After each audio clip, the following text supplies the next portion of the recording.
What's up, Graham? It's Guys here. So have you ever wondered how much money you need to make to buy a house like this, or even this? Well, wonder no longer, because today we'll cover exactly how much income it takes to rent and buy the typical home in every price point based on today's interest rates, record high prices, and lender guidelines. Because chances are it's not going to be what you expect, and the final results are pretty surprising. Not to mention, I say all of this as someone who's worked full-time in real estate since 2008 as a real estate agent, real estate investor, landlord, and homeowner. So I'll be able to give you some first-hand experiences into exactly what you could expect, and then at the end, we'll cover how much you would need to make to one day buy a home like this, if you're curious. Although before we go into that, if you'd like to see more of these what can I afford videos, do me a quick favor and hit the like button. It gives me a really good indication if these are the types of videos you'd like to see more of, and it just really helps out the algorithm. So if you wouldn't mind, thank you so much, or subscribing. That helps too. Thank you so much, and now let's begin. Alright, so as a bit of a background, when it comes to housing expenses, it's important to understand that there is a huge difference between buying and renting. And as you're about to see, the costs are going to be substantially different depending on which route you decide to go. For example, there's a saying out there that goes something like, your rent is the most you'll ever pay each month, and your mortgage is the least you'll ever pay. And as anybody in the industry will ever tell you, that's very much true. Anytime you rent, the payment is the payment. There aren't going to be any surprise city assessments, supplemental property tax bills, insurance premiums, or foundation repairs that could empty your bank account on a moment's notice. Whereas when you buy,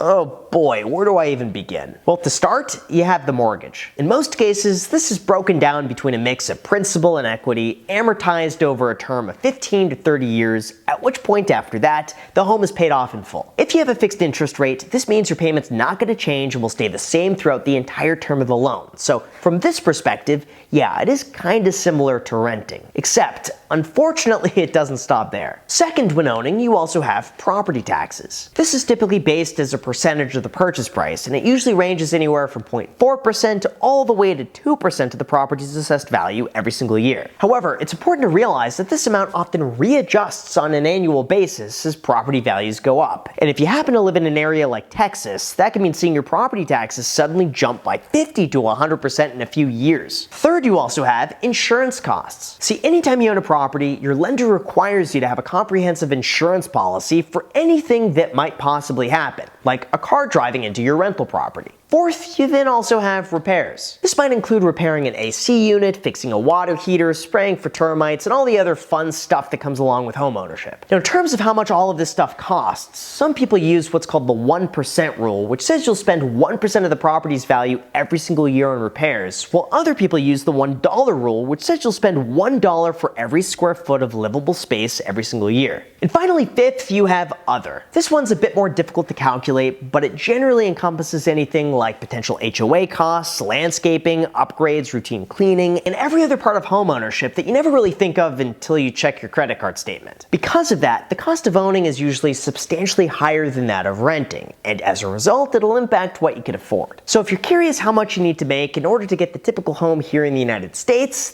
this is your answer. To start, we could get the easy part out of the way, and that would be renting. Since this is a fixed cost, the general rule of thumb is that your rent should not exceed 30% of your gross income before taxes. This means if you make $40,000 a year, your rent should not exceed $1,000 a month. If you make $80,000 a year, your rent should be $2,000 a month. If you make $160,000 a year, that should be $4,000 a month. You get the idea. However, this rule of thumb was created in a 1969 amendment to public housing before things like record student loan debt, $700 auto payments, and pay-as-you-go mobile games. So because of that, there could be a few slightly more accurate guidelines adjusted for today's cost of living, like the 50-30-20 budget, which recommends that you spend no more than 50% of your take-home pay after taxes on needs like housing, food, and transportation, 30% on wants like clothing, travel, and hobbies, and 20% on additional savings and debt repayment. With this, your entire financial picture is taken into consideration with a little savings built in, although that probably means you'll spend less than 30% of your income on housing,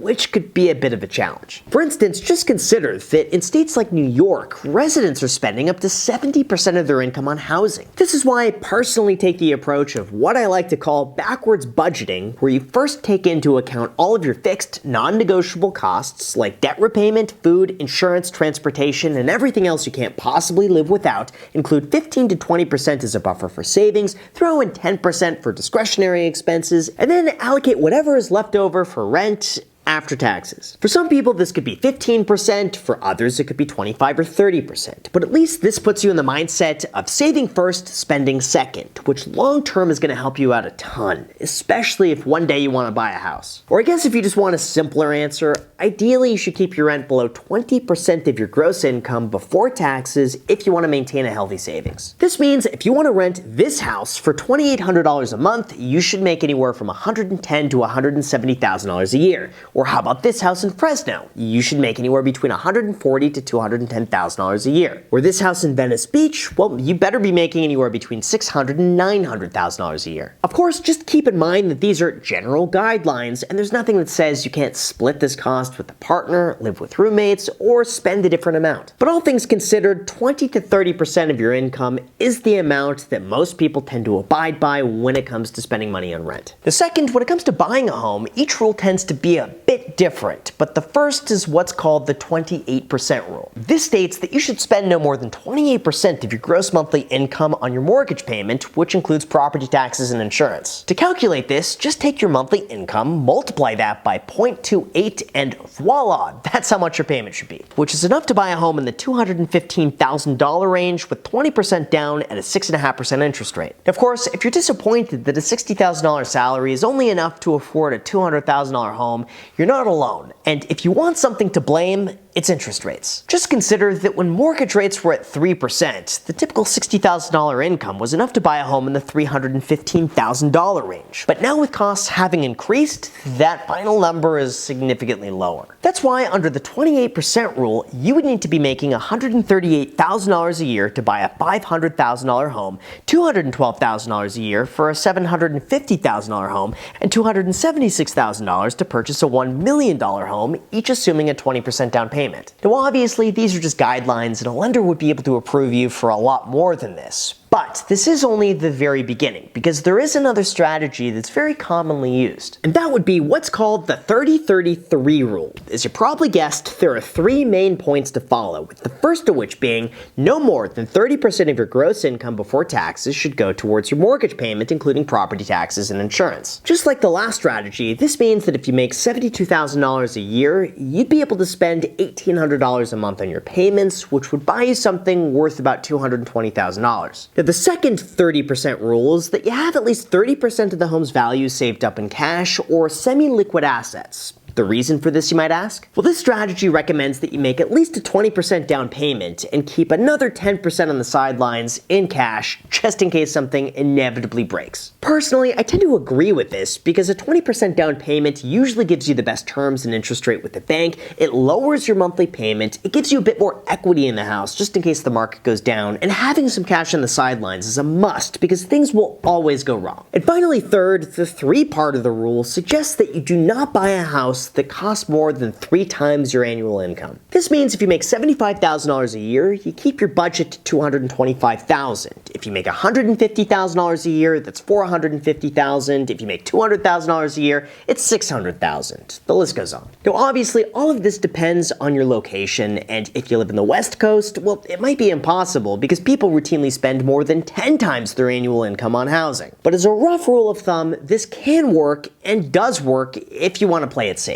To me, this 30-30-3 rule is probably one of the safest, most conservative routes you could take when it comes to home ownership because it ensures that you don't take on too much before you're able to afford it. However, in terms of what a lender looks for and how much you could actually get, it's quite different. So here's what you need to know. In terms of how much you could afford, lenders usually only care about 2 things, and that would be income and debt. The income part is pretty straightforward. It's simply how much money do you make every month, do you have stable employment, and do you have 1 to 2 years of tax returns? If the answer is yes, well, this part's pretty well handled. However, the next part of debt is a little bit more complicated. See, anytime you qualify for a mortgage, lenders will look at what's called your debt-to-income ratio, which calculates how much money is left over after your expenses. In this case, most banks want a debt-to-income ratio below 45%, which means less than 45% of your take-home pay goes towards paying off your debt, including your mortgage. So as a quick example, if you're making $8,000 a month, a lender would look at that and give you up to $3,600 a month to be used towards all of your debts. In this case, if you have a $500 student loan payment, a $700 car payment, and a $100 credit card payment, that leaves you with $2,300 a month left over to spend on housing, which buys you something in the $350,000 range, assuming you put 20% down. Now, since lenders use this debt to qualify payments, any outstanding loans you have will reduce the overall amount and will work against you. So if you have no other debts and just want to use your full income towards housing,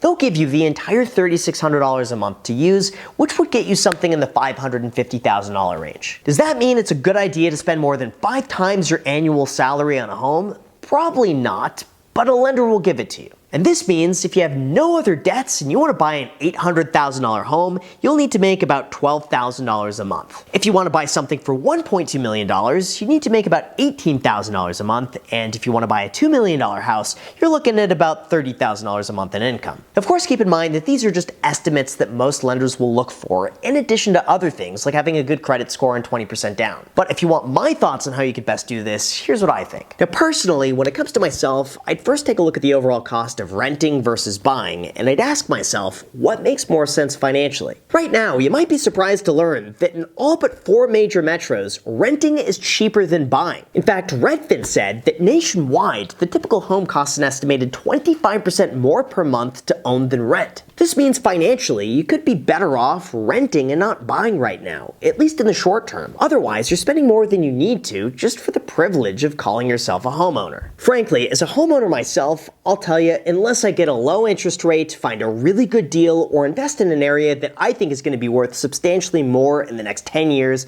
I think renting is the underappreciated choice. And if patience is on your side, you may as well wait until you find a good deal or a home that you could see yourself living in for at least another 10 years. At that point, maybe buying could work. If anyone wants a good calculator to determine all the variables, I highly recommend the New York Times Buy versus Rent website in the description. This takes into account every single variable that you could ever even think of, and within a few minutes, you could determine how much your home would cost, even including the opportunity cost of your down payment. It's pretty incredible. Second, if you're going to buy, at least do your part to shop lenders to get a low interest rate, negotiate with the seller, don't be afraid to do some minor cosmetic work yourself, and only make a purchase that you intend on keeping long term. Yes, owning is incredibly expensive right now, but it is possible through diligent savings, patience, and research, especially if you know upfront how much it's going to cost and exactly how much you need to make in order to afford it. Oh, and by the way, are you curious how much it takes to afford something like this for $65 million?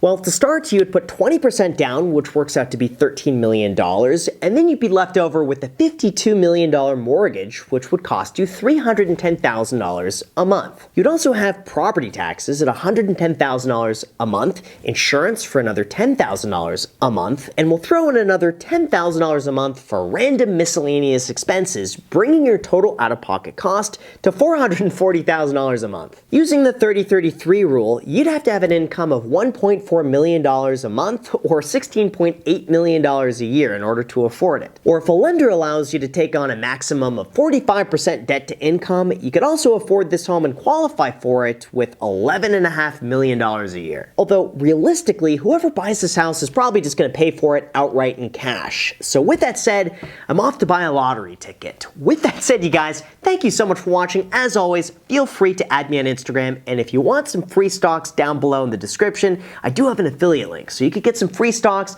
and use that towards buying your first house if you want to. So thank you guys so much, and until next time.